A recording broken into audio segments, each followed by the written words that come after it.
냉장고에 음식을 넣어두는 이유가 상하지 않도록 하기 위해서잖아요. 그런데 당연히 냉장 보관해야 한다고 생각했던 이 식품들이 오히려 맛과 식감이 떨어지고 발암물질로 변하기도 합니다. 매일 먹는 식품인데 간 건강, 심혈관 질환, 심지어 암까지 유발할 수 있는데요. 오늘 당장 냉장고에서 꺼내야 할 식품과 그걸 더 건강하게 대처할 수 있는 방법까지 정확하게 알려드릴게요. 첫 번째로 위험한 식품은 바로 감자인데요. 감자는 반찬으로도 사용하고 찌개나 국에도 자주 들어가고 뿐만 아니라 쪄서 먹어도 맛있어서 정말 활용도 높은 식재료잖아요. 그래서 많은 분들이 장을 보고 나서 당연하다는 듯이 감자를 냉장고에 쏙 넣으시더라고요. 상하면 안 되니까 더 오래 보관하려고 하시는데요. 사실 이게 감자한테는 독이 될 수도 있다는 거 알고 계셨나요? 냉장고처럼 너무 차가운 곳에 두면 감자 안에 있는 전분이 당분으로 바뀌게 됩니다. 겉보기엔 아무 문제 없어 보여도 이 당분이 조리 과정에서 문제가 될 수 있어요. 왜냐하면 이렇게 당분이 늘어난 감자를 튀기거나 굽는 과정에서 아크릴 아마이드라는 성분이 생길 수 있는데요. 이게 바로 건강을 망치는 유해 물질입니다. 연구에 따르면 이 아크릴 아마이드는 고온에서 조리할 때 생기기 쉬운데 특히 냉장고에 오래 보관한 감자에서 더 많이 생긴다고 해요. 쉽게 말해서 감자를 냉장고에 넣어두면 보기엔 멀쩡해도 우리 몸에 좋지 않은 변화가 보이지 않게 진행되고 있다는 건데요. 그리고 또 하나, 냉장고 안은 생각보다 습기가 많고 온도가 오락가락 할 수가 있어서 감자의 싹이 더 잘 나기도 해요. 감자 싹 부분에는 솔라닌이라는 독성 성분이 있는데요. 이게 우리 몸에 들어가면서 속이 메스껍거나 구토, 복통 같은 증상이 나타날 수도 있어요. 특히 중장년층은 위장 기능이 예전 같지 않기 때문에 조금만 잘못 먹어도 속이 쉽게 불편해지는데요. 그러니까 감자는 냉장고가 아니라 서늘하고 통풍이 잘 되는 곳에 신문지나 종이봉투에 담아서 보관해 주시는 게 가장 좋아요. 예를 들면 베란다 바닥 그늘진 곳이나 찬장 안쪽 구석자리 같은 곳이죠. 작은 차이 같지만 이런 보관 습관이 결국엔 우리 가족 건강도 지키고 음식도 더 맛있게 만들어줍니다. 두 번째는 토마토인데요. 과일이니까 시원하게 보관해야지 상하니까 냉장 보관해야겠다. 이렇게 생각하시는 경우 많으시죠? 그런데 토마토는 냉장고를 싫어하는 과일이라는 거 알고 계셨어요? 토마토는 사실 따뜻한 기후에서 자란 작물이에요. 그래서 냉장고에 넣는 순간부터 토마토 특유의 단맛, 신맛, 향미가 사라지기 시작합니다. 겉보기엔 멀쩡해 보여도 딱 한 입 베어물면 맛이 왜 이렇게 밍밍하지? 라는 생각이 드실 정도로 변하는데요. 그게 바로 냉장고 탓일 수 있습니다. 또 차가운 온도에서 오래 두면 토마토 껍질이 쭈글쭈글해지고 안에 있는 수분이 빠져나오면서 질감이 변하기도 해요. 맛도 없어지고 식감도 이상해지고 그래서 버리는 경우가 많습니다. 그리고 무엇보다 중요한 건 토마토는 익으면서 건강에 좋은 영양소가 더 늘어나는 과일이에요. 특히 리코펜이라는 성분은 항산화 효과가 있어서 심혈관 건강, 피부 노화, 암 예방에도 도움을 준다고 알려져 있거든요. 그런데 냉장고에 넣으면 그 리코펜 생성을 방해하게 되니까 좋은 줄 알고 보관한 게 오히려 몸에 좋은 성분까지 줄어들게 만드는 셈이죠. 그래서 토마토는 실온에 두는 게 가장 좋은데요. 햇빛만 직접 안 닿게 해주시면 자연스럽게 익으면서 더 맛있어지고 건강해집니다. 만약 너무 익어서 물러지기 직전이라면 그때 잠깐 냉장고에 넣어두시는 건 괜찮아요. 하지만 처음부터 넣는 건 정말 피해야 합니다. 다음으로 냉장 보관을 피해야 하는 음식은 바로 견과류인데요.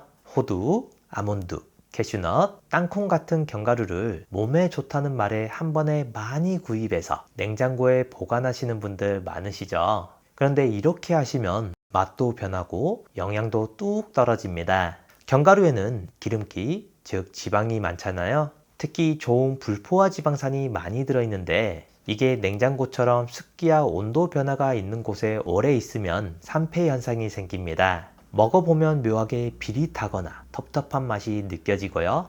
게다가 냉장고 문을 자주 열고 닫다 보면 그 안의 습기가 견과류 안으로 조금씩 들어가서 바삭한 식감이 눅눅해지고 심할 경우엔 곰팡이까지 생길 수 있어요. 특히 잣이나 호두처럼 기름기 많은 견과류는 더 예민한데요. 그럼 어떻게 보관하는 게 좋은지 알려드릴게요. 직사광선이 들지 않은 서늘한 실온이 제일 좋아요. 밀폐 용기에 담아서 습기가 생기지 않도록 해주시고요. 집에 보일러를 자주 틀거나 여름철이라 걱정된다 싶으면 냉동 보관은 괜찮습니다. 냉동은 온도가 일정하고 습기 유입도 적어서 장기 보관할 땐 훨씬 안전하거든요. 그러니 견과류의 혈관 건강, 두뇌 건강, 노화 방지 효과를 누리기 위해서는 보관을 신경 써야 합니다. 네 번째는 들기름, 참기름입니다.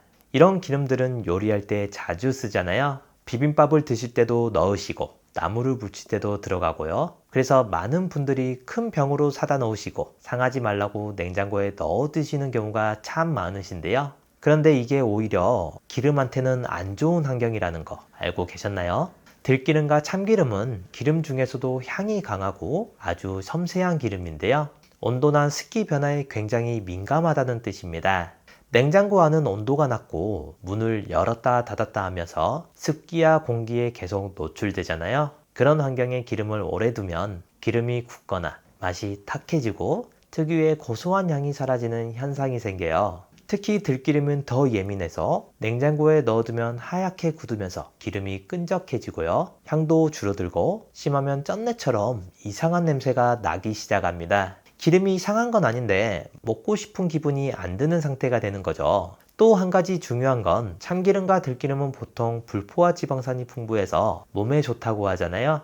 근데 이 성분이 자꾸 온도 변화나 습기에 노출되면 쉽게 산화됩니다. 그러면 몸에 좋은 기름이 오히려 산패된 기름으로 바뀔 수 있다는 이야기인데요. 그럼 어디에 보관하는지 좋은지 궁금하시죠?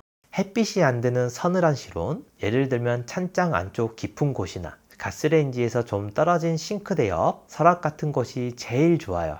뚜껑은 꼭 닫아주시고요. 그리고 한 번에 너무 큰 병보다는 작은 병으로 사서 빨리 먹는 게 훨씬 현명한 소비법이에요.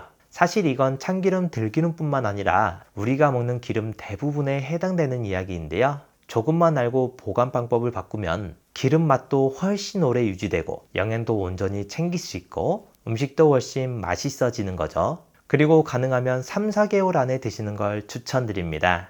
다섯 번째는 양파인데요. 양파는 거의 모든 집에 항상 있는 식재료잖아요. 찌개에도 들어가고 볶음에도 빠질 수 없고 생으로 드시기도 하고요.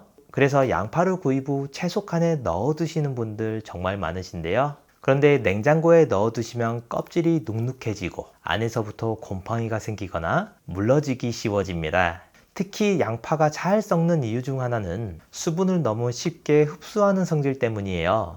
냉장고 속 습기를 잔뜩 머금다 보면 겉으론 멀쩡해 보여도 속에서부터 이상한 냄새가 나고 조리할 때 물컹물컹해서 맛이 덜해지는데요. 그리고 또 한 가지, 양파를 냉장고에 넣으면 다른 식재료에도 영향을 줄 수 있어요.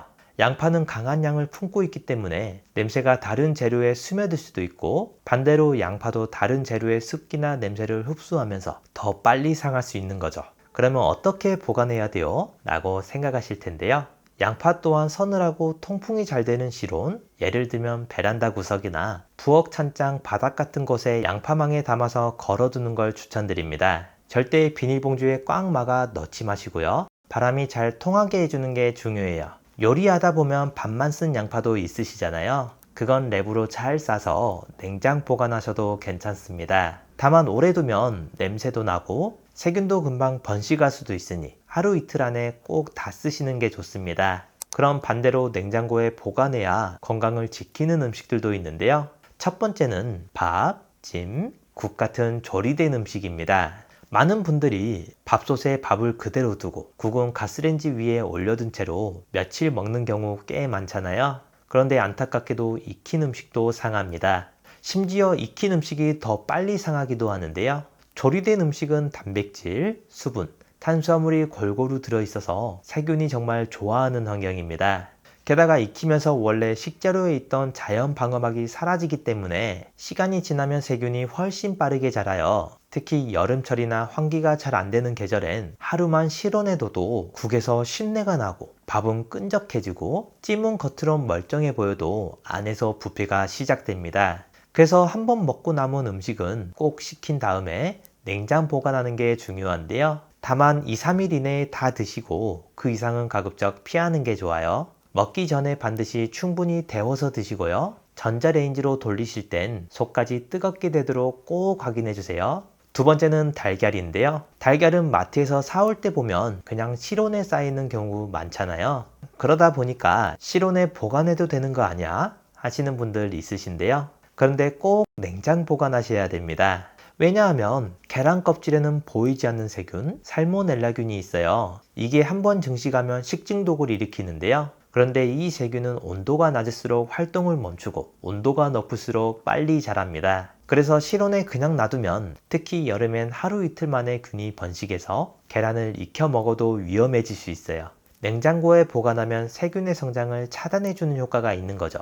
또 하나 중요한 게 계란 껍질에는 작은 구멍이 숭숭 뚫려 있는데요. 공기, 냄새, 습기 같은 걸 그대로 흡수합니다. 실온에 두면 주변 음식 냄새가 배고 습기 때문에 곰팡이처럼 검은 얼룩이 생기는 경우도 있어요. 냉장고에 넣으면 그런 부분들도 꽤 방지할 수 있습니다. 물론 주의할 점도 있는데요. 갑자기 온도차가 생기면 껍질 표면에 물방울이 맺히는데 그 물기 사이로 세균이 침투할 수도 있어요. 그래서 계란을 냉장고에 보관했다면 꺼낸 다음 바로 씻지 말고 사용 직전에 씻는 게 제일 좋습니다. 미리 씻어두면 오히려 껍질 보호막이 없어져서 더 위험해질 수 있거든요. 그리고 계란 보관은 되도록 냉장고 문칸보다는 안쪽 깊은 칸에 하시는 게 온도 변화가 적어서 더 안전합니다. 이렇게 평소에 먹는 것, 보관하는 것 하나하나가 건강을 지키는데 큰 영향을 준다는 거 꼭 기억해 두시면 좋겠습니다. 건강 관리를 하실 때 가장 신경 써야 하는 부분은 바로 음식 섭취입니다.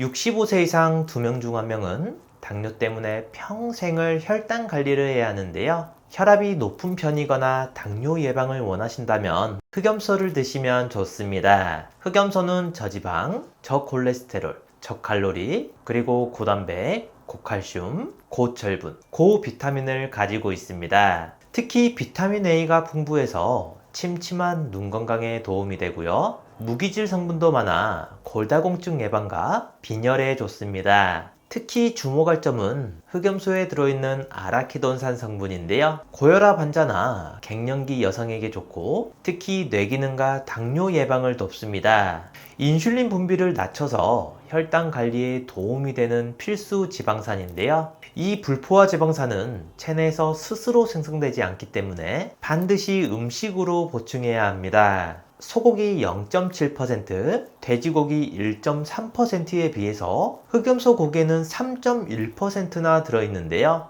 흑염소는 진액으로 많이 드십니다. 한 포의 국내산 풍천장어 한 마리 분량인 아르기닌과 타우린이 1000mg씩 들어가 있습니다. 그래서 따로 활력제를 챙겨 먹지 않아도 하루 에너지가 넘치는데요. 수컷 흑염소보다 4배나 더 비싸지만 황제실록은 충청북도 제천에서 자연 방목하고 기른 6개월 미만의 국내산 암컷 흑염소만을 추출하기 때문에 잡내가 없어 깔끔합니다. 꼭 기억하셔서 활력이 넘치고 건강한 섭취하시길 바랍니다. 마지막으로 나이가 들면서 걱정되는 부분이 하나 있죠. 바로 치매인데요. 본인뿐만 아니라 가족까지 정말 힘들게 하는 무서운 병입니다. 그래서 초기에 빨리 발견하고 치료하는 것이 중요한데요. 치매 자가진단 뿐만 아니라 자주 하시면 뇌기능을 자주 사용하게 돼서 치매 예방에도 정말 좋은 스트루프 테스트를 준비했습니다. 이 글씨를 한번 읽어보시겠어요? 글씨는 빨강이라고 쓰여 있지만 색깔은 초록색인데요. 여러분들은 글씨 빨강이 아니라 쓰여 있는 글씨의 색깔인 초록을 소리내서 말해주시면 됩니다. 제가 먼저 시험으로 보여드릴게요.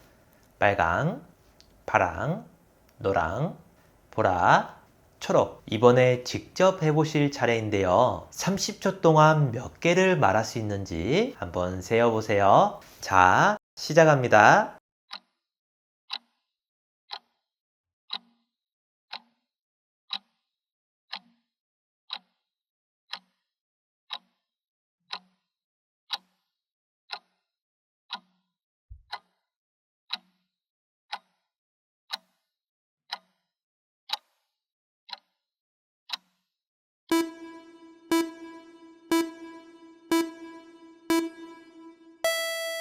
몇 개 정도 맞추셨나요? 30초 안에 12개 이상 맞췄다면 뇌 기능에 이상이 없는 거고요. 8개 이하라면 뇌 활력도와 인지 기능이 떨어졌다고 할 수 있습니다. 전 세계인의 건강을 위협하는 1위와 2위가 심혈관 질환, 뇌혈관 질환인데요. 심혈관, 뇌혈관 질환 환자는 70%가 사전에 자신의 질병을 인지하지 못합니다. 그래서 많은 영양제 중 딱 하나만 챙긴다면 반드시 먹어야 하는 것이 바로 오메가3입니다. 그런데 시중에 워낙 많은 종류의 오메가3가 있다 보니 어떤 것을 먹어야 할지 고민인 분들 많으시죠? 이 두 가지만 기억하신다면 좋은 제품을 고르실 수 있는데요. 첫 번째, 순도입니다. 오메가3에 들어있는 EPA는 만병의 근원인 염증을 억제하고 혈액순환을 촉진하며 DHA는 뇌신경을 구성하고 기억력을 개선하는 데 도움을 줍니다. 그래서 치매도 예방할 수 있는데요. 같은 사이즈의 알약이라 해도 제품마다 함량이 천차만별입니다. 그래서 한 알에는 성분이 얼마나 들어있는지가 중요한데요. 함량이 부족한 건 4알 이상을 먹어야 하루 권장량이 채워집니다. 오메가3는 대부분 가장 싼 원료인 고등어 기름, 해조류, 콩기름 같이 동물성, 식물성 기름으로 만들고 있는데요. 저렴한 원료가 나쁜 것은 아니지만 고등어 기름, 해조류, 콩기름에는 DPA 성분이 없고 정작 혈행을 개선해주지 못하는 식물성 원료도 있기 때문에 구매 전 순도와 함량을 꼭 확인해 보셔야 합니다. 두 번째, 제조사입니다. 오메가3는 매일 꾸준히 섭취해야 하기 때문에 안전한 원료를 사용하는 것이 중요한데요. 중국산 저품질의 원료를 사용해서 만든 건강에 도움이 되지 않는 제품도 많이 있습니다. 따라서 원료의 제조사를 잘 살펴볼 필요가 있는데요. 불분명한 출처의 원료가 아닌 오메가3를 전문적으로 수출하는 글로벌 기업의 원료를 사용하고 있는지 확인하는 게 좋습니다. 오랜 기간 건강기능식품을 만든 신뢰도 있는 제품을 선택하셔야 합니다. 저도 매일 2알씩 꾸준히 챙겨 먹고 있는데요. 지구상 가장 깨끗한 북해, 노르웨이, 그린란드 바다 하프 물개로 만든 오메가3입니다. 시중에 판매되는 모든 오메가3 중 가장 좋다고 생각하는데요. 물개 기름은 고등어 기름이나 콩기름에 비해 월등한 오메가3를 가지고 있고 무려 10배 이상의 DPA를 함유하고 있습니다. 한 알의 오메가3는 물론 오메가6, 7, 9이 들어있고 물개 기름에서만 얻을 수 있는 DPA 그리고 비타민 E, D까지 2알이면 하루 권장량을 모두 채울 수 있는데요. 롯데 홈쇼핑에서도 소개했었던 프리미엄 영양제로 혈행 개선부터 혈중 지질 개선, 칼슘과 인 흡수, 뼈 건강, 골다공증, 눈 건강, 뇌 건강까지 모두 챙길 수 있는 인증된 최고급 영양제입니다. 노르웨이에서 가장 큰 건강기능식품 제조사에서 만들어 35년 넘게 판매하고 있어 안심하고 드실 수 있고 이렇게 산패를 최소화하는 알루미늄 케이스에 담겨 있습니다. 노르웨이 현지 약국에서도 9만 원이 넘게 팔리고 있는데요. 우리나라에 수입하고 들어올 땐 부스팅 기법으로 함량은 높이면서 가격은 낮췄습니다. 많은 영양제 중 딱 하나만 챙긴다면 반드시 먹어야 하는 것이 바로 오메가3이니만큼 노년기 건강을 위해 꼭 챙겨 드시길 추천드립니다. 가족이나 소중한 지인분들에게 공유해주세요. 구독 버튼을 눌러주시는 만큼 많은 분들에게 전달되고 건강한 대한민국을 만들 수 있습니다.